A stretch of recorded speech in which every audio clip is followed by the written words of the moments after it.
Hello guys, আসসালামু আলাইকুম। কেমন আছেন আপনারা? আলহামদুলিল্লাহ, আমিও ভালো আছি। দেশে বাইরে থেকে যে যেখান থেকে দেখছেন সবাইকে জানাচ্ছি প্রাণ ঢালা ভালোবাসা। ভিডিও শুরুতে সবাইকে রিকোয়েস্ট করছি, প্লিজ একটি লাইক করে দিন এবং ভিডিওটি কন্টিনিউ করুন। আশা করি ভালো লাগবে। সবাইকে জানাচ্ছি জুম্মা মোবারক।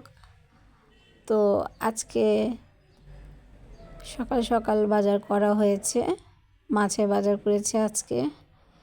তো যেদিন বাজার করে সেদিন কিন্তু দম ফালানোর সময় থাকে না, এমন একটা অবস্থা। আর যেদিন মাছ মাংস কাটা বাছা হয় সেদিন তো মনে করেন আরও ব্যস্ত থাকা হয়। তাছাড়া আবার জোহাকে নিয়ে কাজ কাম করতে কিন্তু অনেক সময় লেগে যায় আমার। এখন জোহায় ঘুম ছিল দেখে আমি মাছগুলো খুব দ্রুতভাবে কেটে নিয়েছি। জোহা জেগে থাকলে ওর জন্য আমি কোনো কাজই করতে পারি না, অনেক কষ্ট হয়ে যায় কাজ কাম করার জন্য। অনেক চঞ্চল তো তো ওকে আবার 24 ঘন্টাই চোখে চোখে রাখতে হয়, কখন কোন কাম বের করে দেয়, বেড়ে যায় আর কি, ভয় লাগে আর কি। আর যখন বুটির কোনো কাজ করতে হলে তো সব সময় আতঙ্কে থাকি, কখন পিছনে থেকে এসে ধাক্কা দেয়, কখন দৌড় দিয়ে আসে। ও তো আর ভালো মন্দ বোঝে না, তো সবসময় মানে না সবসময় টেনশনে থাকতে হয় আর কি। তো যাই হোক, আমি এখন তরকারি মাছ কেটে নিয়েছি, মাছ কেটে ধুয়ে নিলাম। এখন আমি তরকারি বসিয়ে দিলাম, যেহেতু আজকে শুক্রবার জুম্মার দিন, তো তাড়াহুড়ো একটু বেশি। তো তরকারিটা আমি কষিয়ে নিয়েছি। তো আপনাদের কাছে সবাইকে রিকোয়েস্ট রইল যে প্লিজ একটি লাইক করে দিন এবং ভিডিওটি না টেনে কন্টিনিউ দেখবেন।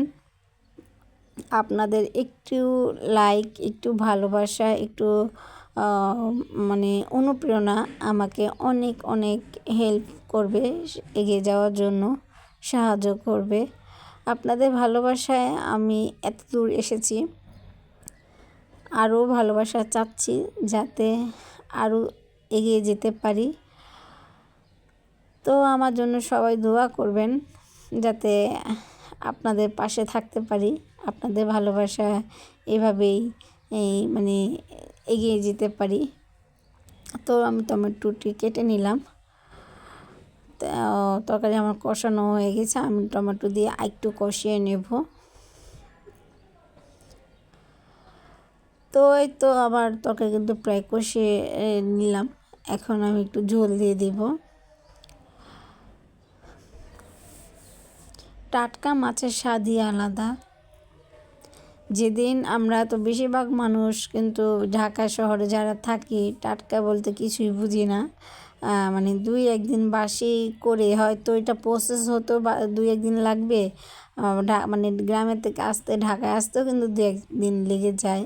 আবার দেখা যায় যে ফ্রিজে রেখে খাই, তো ওইরকম করে টাটকা খাবারটা কিন্তু আমাদের ঢাকা শহরে কিন্তু খুব কমই জুটে। তো যাই হোক, আজকে মাছ কাটার সাথে সাথে কিন্তু আমি রান্না করতে চলে এসে পড়েছি, কারণ ফ্রিজে মাছও ছিল না, কোনো মাছ ছিল না।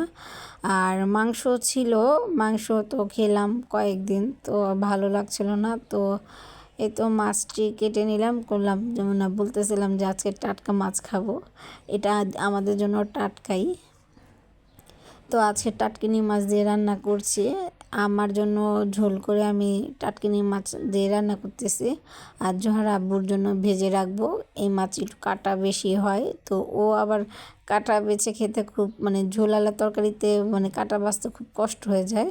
এই কারণে কিন্তু সহজে তরকারিতে যে মাছটা দেওয়া হয় সহজে খেতে চায় না, তো ভাজা মাছটা খুব পছন্দ করে। তরকারি খাবে আর ভাজা মাছ আলাদা খাবে আর কি, ভাতের সাথেই খাবে আলাদা। আমি ঝোল ঝোলের সাথে মিলাবো না আর কি। তো ওটা ইয়া থাকে, মচা মচা থাকে, খেতে সুবিধা হয়। তো আজকে এতটুকুই। আল্লাহ হাফেজ।